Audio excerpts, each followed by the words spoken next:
This is Mommying While Muslim, recorded live and unedited. Watch as Zeba and Uzma record their podcast, see their reactions, and find out for yourself what all the buzz is about. This episode is brought to you by Guidance Residential, whose fall refinance special is finally here. Not only can you unlock a lower rate to save thousands of dollars over the course of your contract to own your home sooner, you can also receive $500 towards your appraisal fee. Visit Guidance Residential on Facebook or at Guidance Residential on Instagram today. Assalamu alaikum, everyone. Welcome to another episode of Mommyingwhilemuslim. This is Uzma Jaffrey. This is Zeba Hassan. How is everybody today? I am good. Tell me about your week. You've had a lot going on. So I'm going to be totally flat today, and I'm just going to be own it and on it because I am on 72 hours of my liquid only diet because I am prepping for my surgery tomorrow. Because I've been talking about self-care with moms, and quite frankly, I have to own what I have to do now, and that's to take care of myself. I am having a pretty major surgery tomorrow morning. I'm a little bit nervous about it, but inshallah, everything is going to be fine. I've been postponing this particular procedure probably since April or May, because I kept thinking, oh, I have to take care of my kids. I have to do this, I have to do that. And finally, my doctor was like, yeah, we cannot do that any longer. So I am finally coming up for air, and I'm going to finally start taking care of myself. And I'm drinking literally bone broth and Gatorade and water since Friday, and not fun, but guess what? It's gonna be okay. And I'm finally practicing what I preach and putting myself first.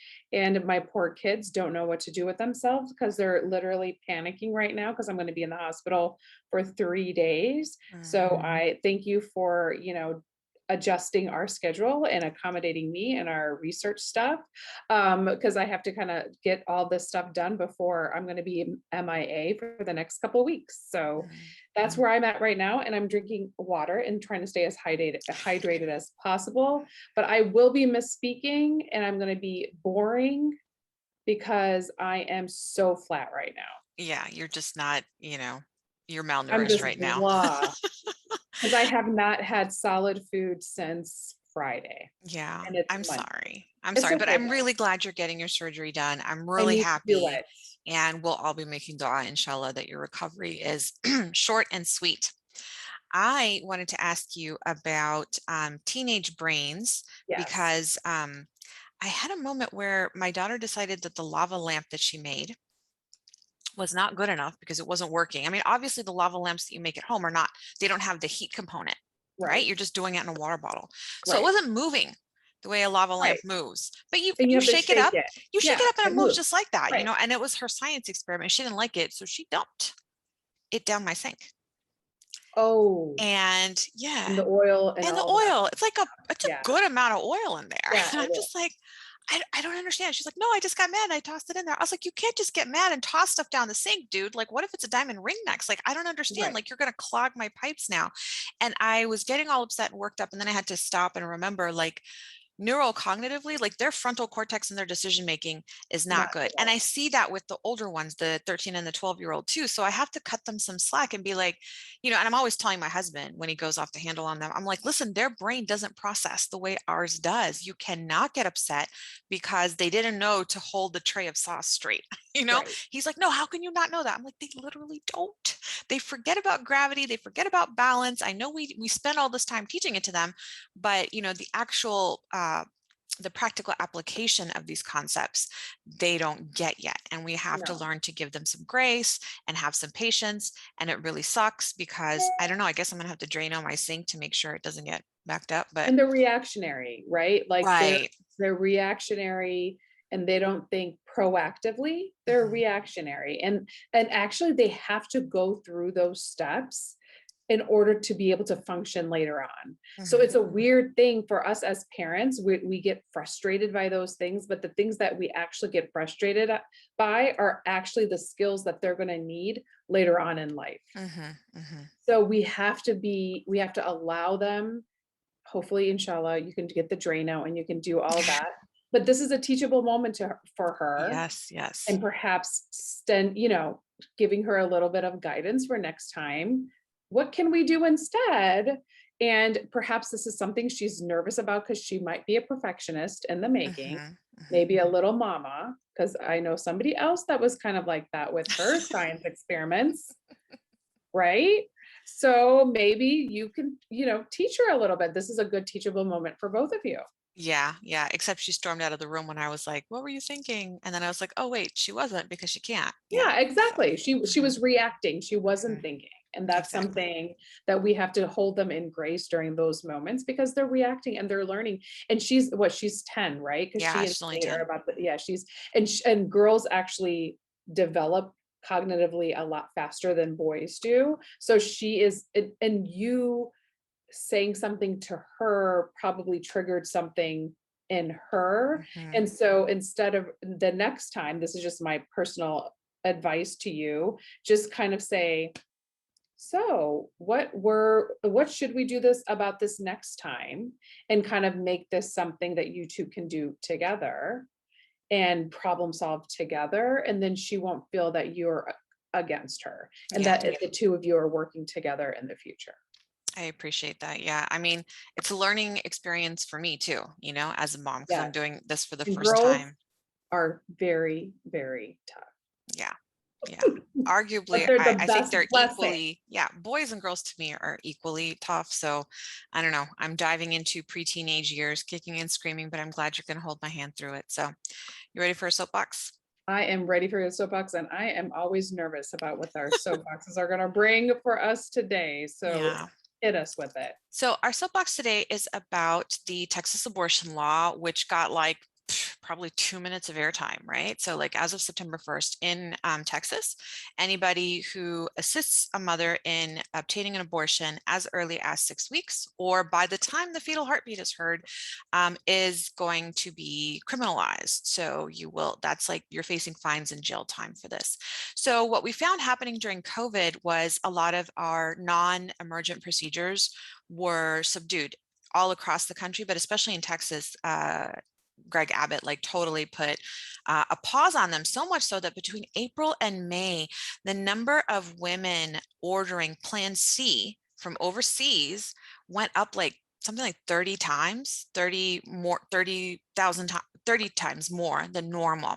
Okay, well now since September 1st that this happened, they're breaking the servers ordering this medication. It's actually coming from India. So it's not necessarily, if you get it here in the United States, it's FDA approved. But if you order it from overseas, which a lot of Americans get their drugs from overseas because it's just cheaper, pharma has killed the average American, many of whom we know are uninsured or underinsured.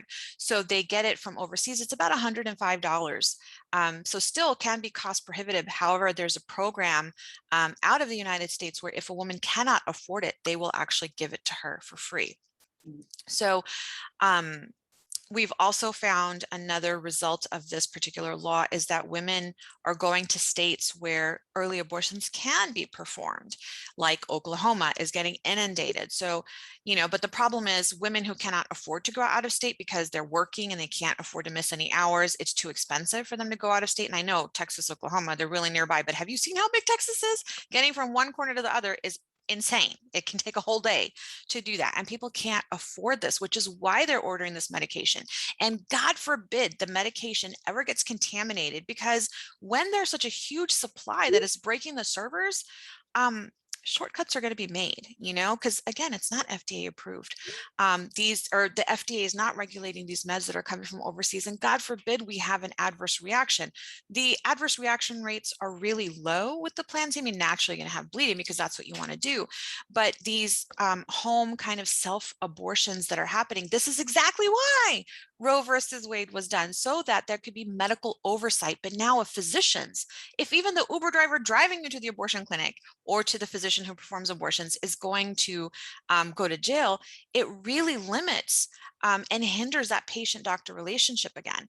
And, you know, for us as Muslims, like if a child is, you know, conceived, or a fetus is conceived in incest or as a result of rape, that is grounds for abortion. But to blanket and say, no, even in those cases, that traumatized person now has to carry that pregnancy to term. I mean, it just blows my Muslim feminist mind. Like, I don't understand like how you could force somebody to do something that they don't want to do. It's their actual body. 20 seconds of contribution from a male, and a woman has to go through this for the rest of her life. It's not okay. It's not safe. There are going to be massive repercussions. And if we don't do something about this law, I mean, there's like 7 other states that are trying to pass this kind of law.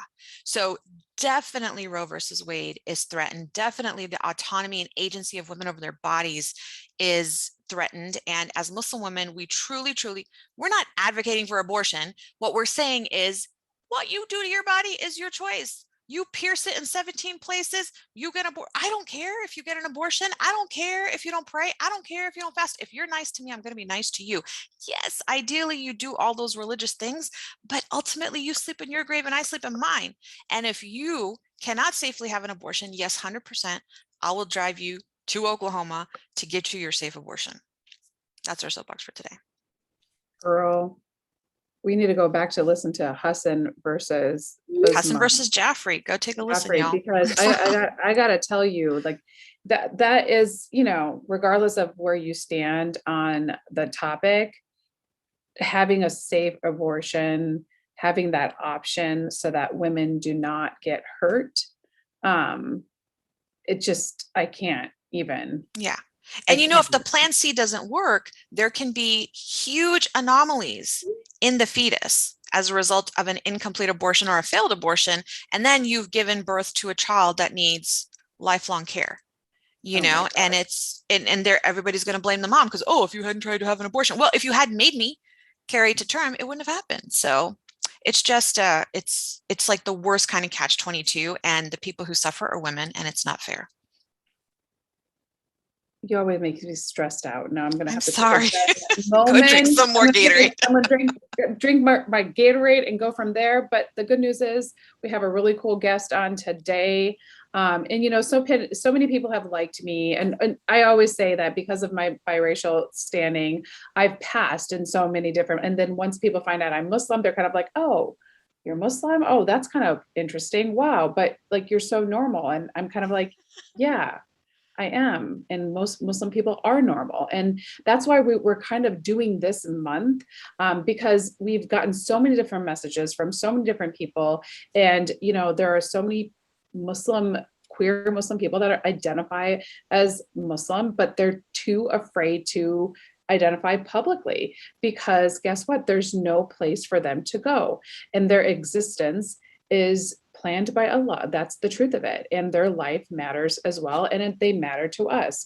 And we are happy to introduce Fazia Mirza, who some of you may know from the Muslim Trump documentary, where she plays Ayesha Ali Trump, which is hilarious. She is a fictional Muslim daughter of Donald Trump. She left her career in law to become a writer, producer, and actor. Her mantra is "the coming out never stops." And that resonates with us because we are constantly morphing as humans, as moms, and we totally get that. Fazia's film Signature Move has won international film awards, as well as award-winning short films, including The First Session, Spunkle, Reclaiming Pakistan. I hear that. The Streets Are Ours, Saya, and I Know Her. She's working on some amazing projects, and we hope to hear about that today. And we welcome her. Thank you so much for being here, and thank you for making time for us. Assalamu alaikum, and welcome, Fazia. Walaikum assalam. Thank you so much for having me. Assalamu alaikum. This is super exciting. We are super stoked to kick off the podcast. Typically, we ask people about their mom story and their momming philosophy, but if they don't have kids, we'll ask them to share a little bit about their mothers and how their mothers inform their work now. So you get to pick. Well, I would say that those who know me know my work is deeply impacted by my mom. And so it's perfect. I mean, I grew up really kind of worshiping my mother in so many ways, and always felt a deep connection to her. And I'd say that, when I, came out, or, even before that, when it was like, I wanted, you're different from your parents, you're different from your mother. Like, that's really relatable across all cultures, religions, and communities. And my mom, who does, she's pretty conservative Muslim. She wears Pakistani clothes all the time. She wears hijab. She loves her YouTube videos of the Turkish, soap operas. Of course. That's us. Yeah, that's it. Auntie status. Yeah, I need to bring y'all home, and my mom would be like, I like these friends. We'll sit and watch an Urdu with her. Oh my God, she will love it. I mean, now they're in Urdu, but she used to watch them when they were in the Turkish, and there was no like translations. Oh, amazing. Wow, that's commitment. That's commitment. Just needed content, But she's externally, that's what you see when you see her. When you see me, I am I have this like salt and pepper short hair. It's which, by the way, is gorgeous. We love it. Oh, thank you so much. Thank you. I describe myself sometimes as like a Ralph Macchio's cousin, like Karate Kid adjacent. And yet we seemingly seem externally so different, and truthfully, like, we're so similar. And it is through my work. I made a short film in 2012 called The Queen of My Dreams, which was very much about, could I be gay and Muslim at the same time and still love Bollywood romance, which, outwardly seem really heteronormative, but like also have a lot of homoerotic themes to them. So my answer was like, yes, I can be all of those things at the same time. And I did a one-person show that I performed in 2015 called Me, My Mom, and Sharmila, which was about me and my relationship with my mother, told through our shared love for this Bollywood heroine, Sharmila Tagore, and have since written a screenplay, and am hoping to shoot that in Pakistan and Canada in 2022, just kind of pitching it for final financing now. But my work is deeply impacted by her, because what I've learned is, in order to truly find my own self-love, I really have to understand, I have to let go of, and I don't think this is safe for everyone to do, but for me, I had to let go of what I was carrying that didn't feel good about my relationship with my mother, and find really deep compassion for where she comes from and what she went through in her struggle. So for me to self-love, I really had to love on her journey and her past. And I think we are deeply connected. And so it's hard, even when you're an I, you're still part of a we. And the trauma of, 3 generations ago is still kind of trickling through and impacting us now. And so through the play, I really worked through a lot of that. And, now we're in a place where, we're different, but actually we're pretty much the same. I just bought her an air fryer that she's returned, and then I bought her another one. So that's kind of where we're at right now. And we're trying to figure out the air fryer. That should be the way to our heart, because all the Disney moms are loving the air fryer. Girl, I use that air fryer every day. Air fryer and the Instapot are the 2 things I use every I cannot be convinced on those 2. day. Because you cannot make a samosa in the air fryer. The pastry doesn't come out right. Yes, you can. Well, here's Spray it with olive oil. Spray it with olive oil. That's true. Because it's not really deep frying. It's just like great marketing. It's just convection baking. So you're not going to get that like crisp thing. Yeah. But you're maybe not going to get the heart spray. attack. You're not going to get the heart attack, and that's okay. I don't know, man. You know what? That's legit. Like, give me a vat full of oil any day. I'm from Texas, remember? Like, I need the vat full of oil. So sorry, we're moving on, but I love that, and I feel like regardless of whether you're heteronormative or you're on a different journey, all of us having. And by the way, my mom is not an immigrant, and I've had to also have my own journey with her in understanding where she comes from, so that I can heal my own self, and then dealing with my daughter and embracing who my mom was, her mom was, so that I can be a better mom to my daughter. So I totally hear that. But the one thing I wanted to ask you specifically was, like, we we have to peel these layers back, right, of our own journey. And one of the things I wanted to ask you was like, we're supposed to try to understand, who we're supposed to be, who we want to be as people. And your mom probably wanted you to be somebody, right? And when you came out to her, can you talk a little bit about that? Would you feel comfortable talking a little bit about how when you came out to her, how that kind of, I don't want to say was the end of her dream for you as her daughter, and this next, evolution of like the shadi and all the fun thing that comes along with it. I'm already planning my daughter's wedding, I'm not going to lie. So how did that play for you guys in your journey together? Well, I mean, I think the dream is that regardless of what the child tells the parent is like, you're always somebody. I will never stop loving you. You are an incredible creation from Creator, no matter what. And if this is true, if this is what you're telling me, this is all part of a plan. In my case, I went to law school. I did that whole thing. I was a lawyer for 3 years. I definitely was fulfilling many of the duties, The boxes. I was ticking all those boxes, girl. You know what I'm saying? And I actually in my play I talk about this and about what that conversation was like, and it was really tough. I mean, one of the things that I talk about is the fact that growing up Muslim, it doesn't matter whether you're gay or straight. Really, you are often like lying about things. You're just like, I used to want to hang out at my friend's house. And my mom's like, no, we don't hang out. So I'd be like, okay, well, I'm going to go to the grocery store and buy some fruit. And my mom's like, yeah, I need fruit. And then she'd be like, and then I'd come back, and it took me an hour because I'd stop at my friend's house instead and just like hang out. They were like watching TV and like something super benign, but that just wasn't okay. And so these kind of like small little lies that just become kind of normal. I think that's something that I find really interesting that we don't really talk about, and how that impacts us like in a lifelong way in all of our relationships.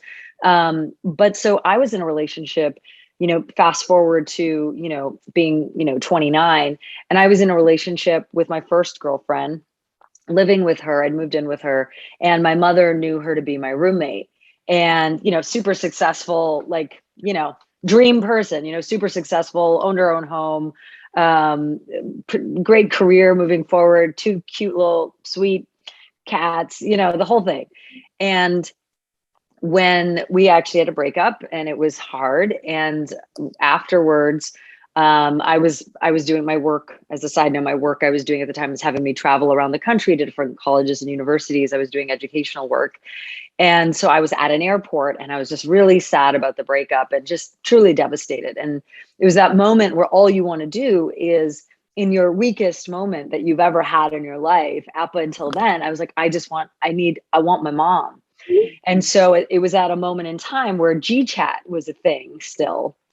And so she pops up on GChat, and she's like, where are you? Where in the world are you today? And I said, I'm in the Atlanta airport. And she said, oh, okay. What's going on? And I was just like, and I don't really quite say this to her, but I was like, I'm really sad, Mom. And she's like, why are you sad? And I said, well, it was so hard to move out of the house. And she's like, oh my God, you should have told me. I would have brought the van. I would have moved you. I would have helped you. It would have made it easier. And I was like, yeah, it's just that it wasn't just the moving, the physical labor. It was more than that. I'm going to miss the cats and the garden that I helped plant. And, I'm going to miss everything about it. And she's like, oh, that's okay. Things will change. Like, you'll find a new place, and you know what? You'll find a new roommate. Mm-hmm. And so in that moment, I just, was moved to say, Mom, she wasn't my roommate. That was my girlfriend. We were dating. Oh. And her first reaction was, that was a bombshell. Mm-hmm. And her second reaction was, how could you be so selfish? And, And then after that, there was like the flurry of, I don't know if they were, Quranics verses or surahs, but they were definitely like teaching. The exclamations, yes. Yeah, there was a lot of like verses being said to me about like how bad this is. Yeah. And I share all of that and, pretty openly and freely and talk about it because I think it's helpful I think it's important. I think it's helpful for us to talk about the things that happen to us. So not only can we learn from them, but like, okay, well, when this happens, because it's happening constantly, like kids are gay, adults are gay across the spectrum, and this is ancient. And so you can't stop this, but how can you be better? And I truly believe that gay people are not a mistake. Gay people are an intentional creation of Allah. And so if we are all part of the creation, there are no mistakes. So how can we receive and respond to, when we're in these moments better? And I love my mother. Like I said, like I have all I want, I'm just like, man, all I want to do is buy her a house. I'm like, that's what I want to do. I bought the air fryer, but like, you gotta level up. Gotta level up. I'm like, 2 air fryers. Although now I gotta tell you, she does want the all-in-one, that one with the Instapot and the air fryer. Mm-hmm. Yeah. The new lid. Apparently the moms love it because you can make kheer in it, you can make halim in it in like 30 minutes. And I think you can put you can put frozen meat in there, right? And you can do that with the Instapot. Yeah, see, I didn't know that. Like I gotta thaw my meat and then put it in the pressure cooker. Yeah, but yeah, oh God, a pressure cooker. That's just love me my pressure cooker. Oh no, Instapot, and it's aluminum, so it's like totally poisonous. Oh God, it's proper. Maybe a reason. Maybe I should invest in the Instapot. Yeah, no, I really appreciate that story. And I appreciate you saying that, what we're doing this entire series because of reactions like your mom's, because we know our parents reacted like that for literally everything, for everything. Right. It's like, oh, you went to a boy girl, it's like, no, nothing happened. We're just watching like a show. No, like you said, very benign things were not allowed, but then go do these really hard things, like go achieve these amazing things. Even if you have to go to China, go, be president, be a doctor, lawyer, engineer, MBA, you did the law, do all these crazy things, figure out how to marry somebody you've never met or talked to or had a relationship with, have children before you're ever ready, and do it without an epidural because they're going to try to paralyze you because you're brown. All of these hard things, but like the easy stuff, we didn't learn how to do, like truth telling sometimes, being honest sometimes, and really forging honest connections with our parents. And so that's what we're trying to avoid with this next generation, inshallah. So thank you. Inshallah. Thank you so much for bringing that up. I want to take it back a little bit to your what you referenced was gay people have been around, and some people as children and some people as adults. Can you talk about, in your experience, what that was like? Because I think I've heard you speaking about it, saying that you always knew. And I feel like there's a lot more kids who know, and we just don't. I mean, I for me personally, I didn't always know. Maybe upon reflection, I can sort of, upon reflection, we're like, I see the sign. Look at this. What were you doing here? What were these feelings? I liked blue. Yeah, exactly. But like, I definitely am not someone who carries that story. But I mean, I know, queer Muslims, trans Muslims, non-binary Muslims, pansexual Muslims. I know Muslims around the world and in this country in North America, who knew from a very young age. And I do think, like, just kind of reflecting on the question, it's like, I think this rings true on so many levels. Like 12-year-olds right now are smarter than I was at 12. Oh, like, the boldness, the groundedness, the kindness, the courageousness, the understanding of self is so different. I'm like, how are you so smart? Yeah. How do you know all that? And it is so impressive. And so one of the other things I talk about, and I'm actually in post-production on a short film I made about like someone who's like in their 30s learning from like somebody who's like 20, but like, there's a lot to learn from a younger generation. And especially I'd say Gen Z and younger is really just so impressive. And I think that like that, so when they tell us things, and I think this is across the board, like when a kid comes to you and says, you know, I had a weird experience with like this uncle, like believe them. There's something about that that's true. Or like, you know, I don't know, I don't want to be around them anymore. That's real. What is that about? If they come and say like, I have these feelings in my body and like I'm attracted to so-and-so, or I feel it, there's true. They know themselves in a way that their instincts are so real, right? They haven't been jaded yet by the world. And I think that we can learn from them. And I love the idea of, as I grow older, as we grow older, like we are always evolving, and we're not always evolved. There's elders we can learn from, and there's like this amazing young generation that we can learn from and be inspired by. And I think like that energy can uplift us and like bring strength to our mission and our passion and our work as well. And that's really, it just keeps me going in my work for sure. I think that's so important because we talk a lot about sexual abuse and trauma in our communities here on the podcast. And so if we're going to believe kids when they say that they've been hurt or harmed, why wouldn't we believe them when they are looking for health, happiness, somewhere where it's not what it looks like for me, but not everything that I like is going to be what you like. And that's okay. At some point, you are not an appendage of mine and you are not a part of me. You are your own individual, autonomous person with agency. And you are, you know, by 12, 13, we're hitting puberty now, like thanks to, you know, GMOs and all that other stuff that we infuse into our foods. Like, I think the kids are hitting puberty earlier and they know earlier. And they're, like you said, they're smarter earlier. But I think it's also because we have less taboo topics, like all those taboo topics, the lids are off, you know, like we couldn't talk about queerness. Even when we were growing up, it was not a thing, you know, if we did, it was like with slurs.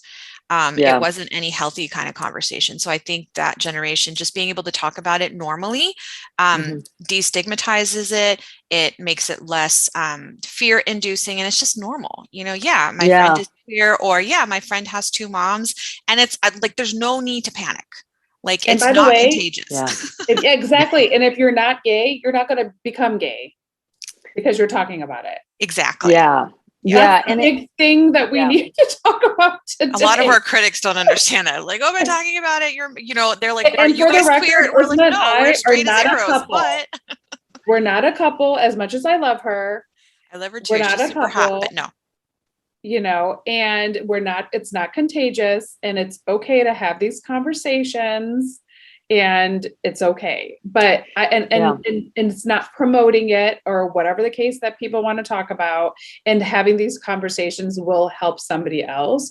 And there are kids right now that are facing these types of things and they have nowhere to go. They have no role models. And quite frankly, like you said, it's been around. It's been around since the beginning of time, and it's 100% normal and natural in some capacity, and they need a place to go to. So my question to you is, you know, how do you talk to people that come up to you and say, like, the critics, like we had to, I mean, we're not even gay, right? And we're having people are like, how dare you talk about these topics and blah, blah, blah. And how do you deal with people? I kind of just like walk away. I'm just not going to lie. It was my kind of like, we'll go after them. And I'm just like, I can't handle this. Trolls. She loves the trolls. She actually likes them.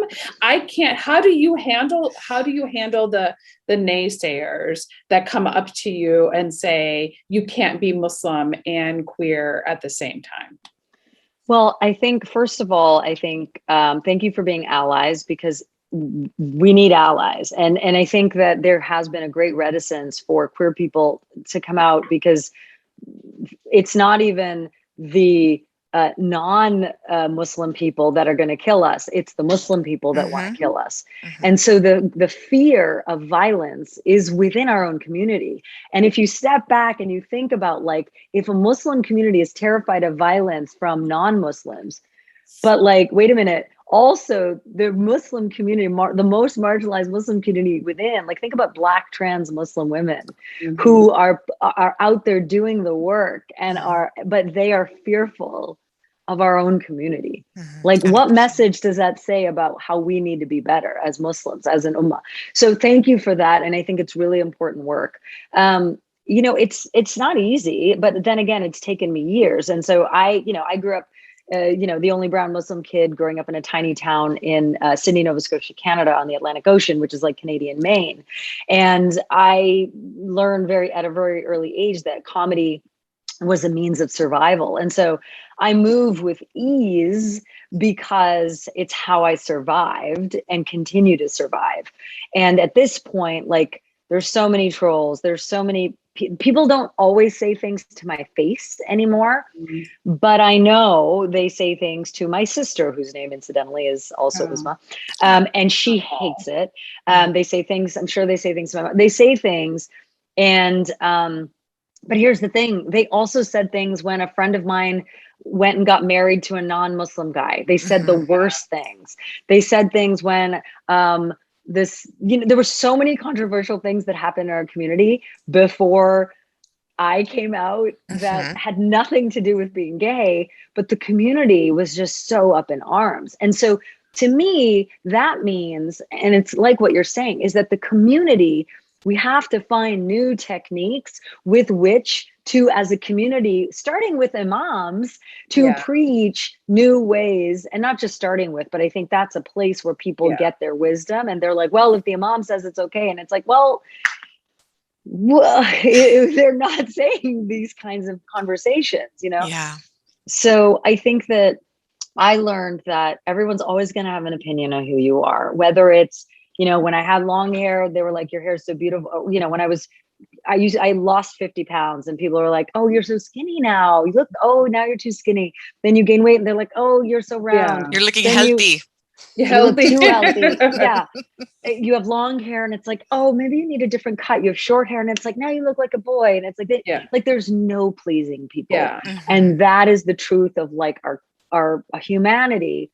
And so being kind, being a good person, having a set of strong values, that is the way forward. And I decided that I'm like, everyone's going to tell me I can't be any of the things that I am.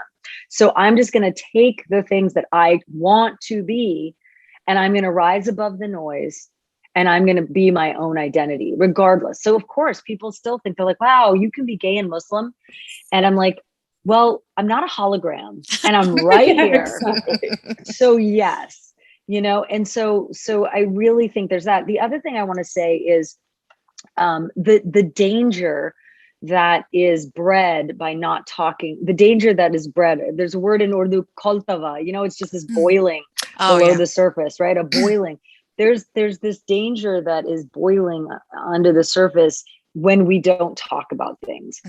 And I know this is going to take years and years and years, but, I, you know, I say that because, for example, when the Pulse nightclub shooting happened, suddenly the mainstream Muslim community, straight Muslims were like, oh, we have to talk about being gay. And it's like, well, why are we waiting until such a violent act is perpetrated by a Muslim against gay people? Why are we waiting for that? Why are we being reactive? And this is what we cannot do. We must be proactive and create safety and safe spaces for conversation.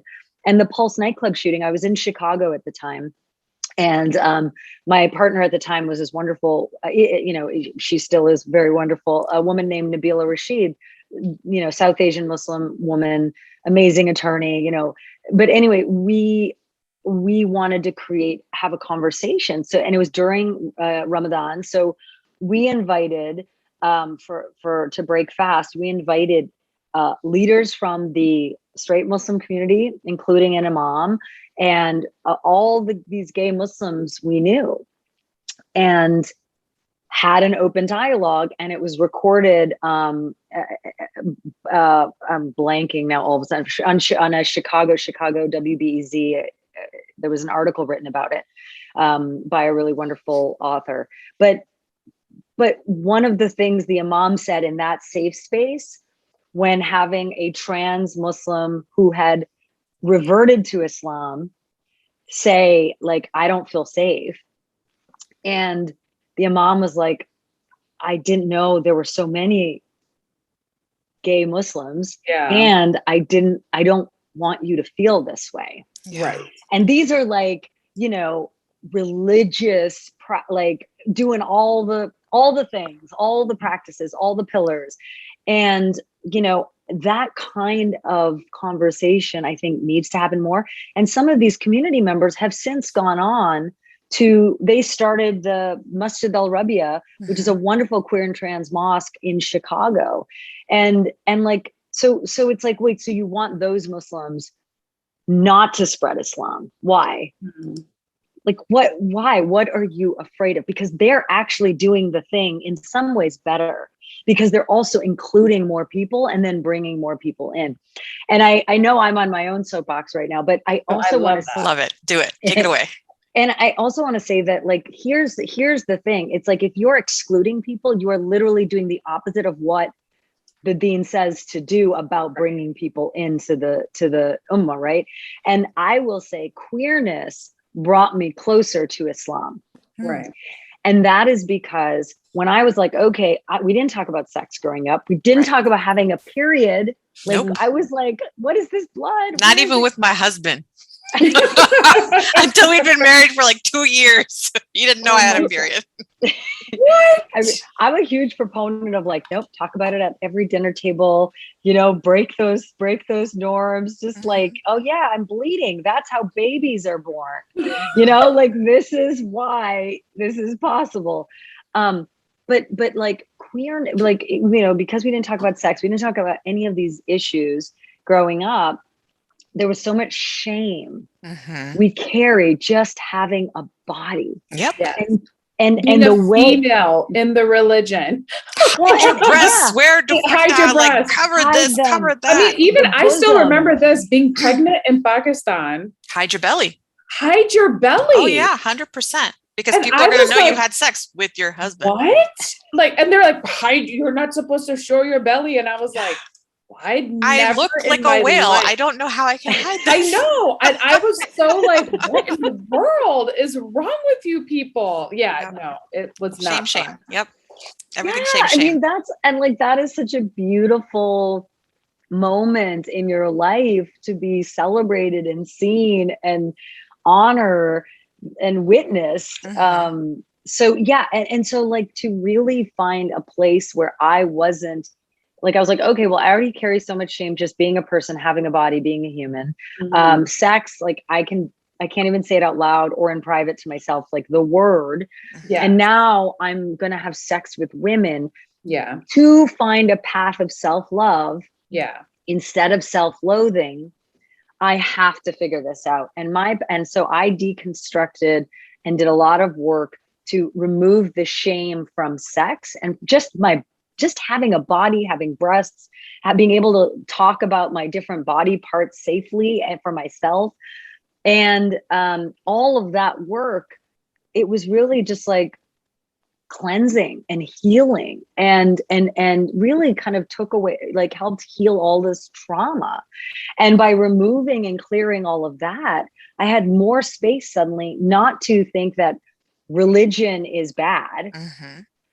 And not to think that, oh, well, this religion is holding me, making me feel shame, right? Because that, unfortunately, is what most religion, including Islam, the way it's preached by most people, is makes us feel, is like, no, don't. That's shameful. That's shameful. That's shameful. That, and so that is kind of, by doing all that work, I was able to be like, oh, I feel, what do I want? And I was like, I like being Muslim. I want to stay Muslim. Oh, and I don't have any of the shame associated with it anymore. Right.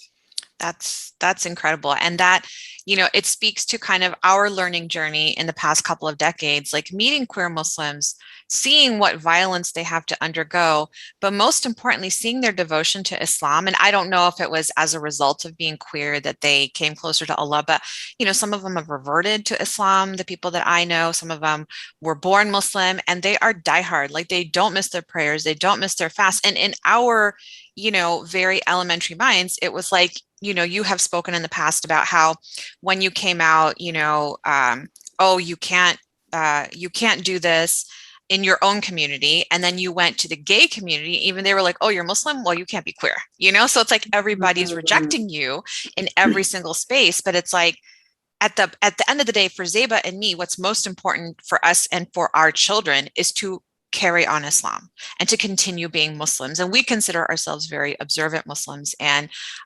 pretty conservative.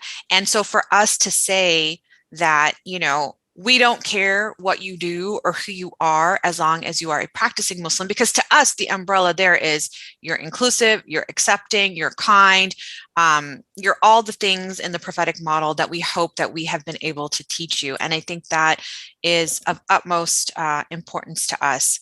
So the last question that I have for you is, you did allude to comedy being your way of dealing with all of this negativity that unfortunately you've had to absorb, I feel like. But now you're a storyteller. Mm-hmm. But I still feel like there are barriers to your storytelling. Can you talk a little bit about what they are and how you're overcoming them? I'd say that in some ways, the barriers are maybe the market. For example, I was working on a TV show that I was developing, and pitching it to a really big platform streamer, and they were like, we love this. They were crying, but they couldn't buy my show because they were like, we haven't told straight Muslim stories. Like, there was so much fear, and they're not sure, and they're not even telling straight Muslim stories yet. And so they're like, well, we have to do this, and then we can do this. And it's like, I think that's an issue as well. Because people are just still, even like the mainstreams of all, they just don't, they're scared to tell Muslim stories in general. Mm-hmm. And they're scared that they're going to get in trouble if they tell gay Muslim stories. The thing about that, and I think some of the things we've talked about are some of the barriers as well, is that when I tell stories, my lens is my perspective, but my perspective is not just my own experience. I write about my mother with great respect, love, and openness. And that's how I approach all the people and characters that I write about. It's deeply expansive. And so for me, the world is filled with all of the people that are within it. It's not just like, and it is aspirational because there is kindness within it, but it's not false. It's not like there's only this kind of Muslim, or there's only this kind of, brown person, or I'm not writing some sort of model minority story. Mm-hmm. And I think that one of the barriers is also people I think that the fear that you said, people are just like, well, what if we talk about it? Then they're all suddenly gay. It's like, no. A great example I can give you about that. I did a lot of work in sexual violence prevention. And and we did a lot of shows for the military. And in the military, there didn't used to be private reporting where you could tell them that you were raped, and it was private, right? Like, you wouldn't get in trouble for it. No supervisors would find out. What the military found was that the number of reports went up. And so at first they were like, oh my gosh, so this means now everybody's just saying they were raped. And it's like, no, it means that now people feel safe enough to talk about this. Mm-hmm. So what might happen is, because people are creating a platform like yourselves, because people like yourselves are creating a platform for queer Muslims to talk, it may seem like, see, they're all gay now. It's like, no, we have always been here. We have always been gay. We're just now we just don't fear that you are going to hurt us. Right. Yeah. Right. And so it's, I think the barriers in storytelling really are violence. Yeah. And I don't think it's safe for everyone to tell their own story because of their individual family or community or country they're in. And that is also why I have made it some of my mission to be like, well, I guess I'm doing this because I didn't see anybody reflecting even one, much less all of my intersecting identities. And so I felt like in order to see it, I had to be it. And that is sort of the way I continue to walk and tell stories in this space. And have also since then, in the last 2 years, I've decided to also kind of embrace my role as a storyteller, as a director. Yeah, absolutely. And on that note, there's also like a lot of Muslim parents, and I don't care where you're from, whether you're subcontinental or you're from the Middle East, fear our kids going away from those mainstream careers and going into the arts and film and, TV, because they're like, oh, well, everybody over there is gay. And so if my kid goes there, they'll be gay. And what I think is it is a safer space than what we have in those mainstream careers to be who you are and to be creative. So I don't know if you agree with that or have a comment about that, like, why the arts and media are safer spaces, but they don't, again, make you gay. Yeah. I mean, I guess like, and in some ways it's like, as a lawyer, I dealt with a lot of really tough bosses and a very tough system. Hollywood's a really tough system as well. I mean, there's a lot of really conservative voices in Hollywood and like I said, seemingly really liberal, safe, but also and liberal, but real conservative in a lot of ways, because really it's a capitalist culture. So they're just like, what is going to make us make money, and where are we scared of losing money, or where do we not want money to get stuck? I would say that really, if your child is gay, they're gay even when they're married. If they're a guy and married to a woman, they're probably still gay. And if they're abusive to their wife, it might be because they are unhappy and hate their lives and hate themselves and are self-loathing. Like, that doesn't make them better because they're not able to come out. So I think that it's just like sometimes combining apples and oranges. We just need to really step back and rethink how we think about this. I mean, the art space is a space of storytelling. I mean, storytelling is so ancient also. Yeah. And I mean, we could go into colonization.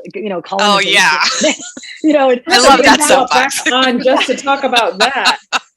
Actually, we should bring her on to Fireside so she can talk about that. Because you're talking about going back a couple of generations to heal and move on, but I'm like, I sincerely believe in cellular trauma that carries from generations ago. So like that's something that I feel like once I was able to come to terms with, it's like I understand like the words and actions of our ancestors that totally contradicted our religion. Because I'm like, oh, it's because you're colonized people with a colonized mentality. You just brought that here. Oh my gosh. Yeah. I mean, as South Asian people, I know 100%. Like we're just like, yes, sir, no, subservient. Sir, to white people. Oh yeah. Yeah, of course. Like, even the mustache. I'm like, did the mustache come from the British as well? I mean, you know what I mean? Like not a cute look. Yeah. On anybody. We're like, oh, tea, it's ours. And I'm like, yeah, but we learned that from white people to make it with like, and then the Chinese, like it's Chinese tea. Like we're not, who are we? Yeah. And I do think like to touch on that, like, and this is helpful to think about, for me, my mother, like people still don't talk about like the partition of the subcontinent in South Asia. And it's like, oh no, we're Indian, we're Pakistani, we're this. And I'm like, yeah, but that's so recent. These borders are recent. And that trauma where the numbers are 200,000 to 2 million people. Yeah. It's like more people than the Holocaust died in partition. Yeah. I mean, and no one really talks about it because it was so messed up. And my mother, I know, was a month old, born in Kanpur in India, and they moved to Karachi. Yeah. So my in-laws are from Kanpur. Oh, wow. Oh, really? Oh, cool. Yeah. Yeah. But like, what kind of trauma on a cellular level does that baby carry, knowing the fear with which they're traveling at that age? Oh, yeah. So, I mean, that is a whole, it's fascinating. We need to bring her back fascinating. To Fireside to talk about this. Cause honestly, like even what I'm doing right now as a parent coach is dealing with trauma like our own trauma so that we don't pass it along. And it won't actually help our children. No. It helps our children's children. And that's the sad reality. It helps our grandchildren. And so, and people don't realize that. Everyone just assumes, oh, you help ourselves so that it helps your children. It actually doesn't. It'll help your grandchildren. And that's the best that's worth that it. we can hope for. And it's still worth it. Yeah. But that's the best that we can hope for, because the reality is it's too late for our own children. Like, I know that sounds sad and depressing, but we're going to make this a little bit fun and end it on a little bit of a fun note. Like, we do this thing called a rapid fire to kind of get to know you a little bit better, Fazia. Okay. So Uzma's going to set a timer for a minute, and I'm going to ask you some really crazy questions, and you're going to have to like fast answer it. And so Uzma, do you have the questions? Do you have the timer ready? I have the timer ready. So you tell me when to go. Okay, ready, set, go. Okay, Fazia, if you could win an Olympic medal for any sport, real or fake, what would it be? Soccer. Oh, good for you. That's impressed. Actually good. So if you could change your name, what would it be? Oh my gosh, I used to want my name. My name used to be like, I wanted it to be Jessica, and I love my name. I totally love it. I absolutely love that. So I always ask this for everybody because we're both huge bibliophiles. But like, what are you reading right now? I'm reading. I'm reading one of the. Love is an Ex-Country by Rhonda Girard. An Egyptian queer Muslim. Excellent book. And this is a book I always go back to, Chani Nicholas's Astrology, You Were Born for This. Oh, I'm gonna have to check that one. I've heard of that one. Interesting. And who was the last text you sent to? Oh boy. Okay, let's take a look. Your mom. That would be perfect. It would be so perfect. It's not to my mom. It's to my friends. It's in a group text with my wife Andrea and our friends Chani and Sonia. And I said, I'm inviting you to the screening of our short film on Thursday. So how do we get on that group text? I'm just going to add you right now. Totally. So that we want to go to the screenings too. Yeah. Thank you so much. This was so fun. Yes, we went over 15 seconds on the rapid fire, but I think it was totally worth it. We so appreciate you making time for us, educating us. We know that that's not your job, but we feel like we are continuing on our learning process so that we can be better moms to our kids, regardless of where they are on the spectrum, what spectrum they're on. We will follow them. We will follow their lead. And, we hope that you pray for us as we pray for you and your success, and cannot wait to see you on the big screen. Amen. Thanks so much. I really appreciate it. And thank you for the work that you're doing, and excited to see all the beautiful folks who get to share space with you. Yeah, absolutely. We have some great speakers on this month, so we hope you check it out. Thank you. And thanks everybody for another episode. Assalamu alaikum, everyone.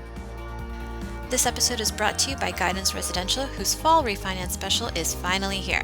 Not only can you unlock a lower rate to save thousands of dollars over the course of your contract to own your home sooner, you can also receive $500 towards your appraisal fee. Visit Guidance Residential on Facebook or at Guidance Residential on Instagram today.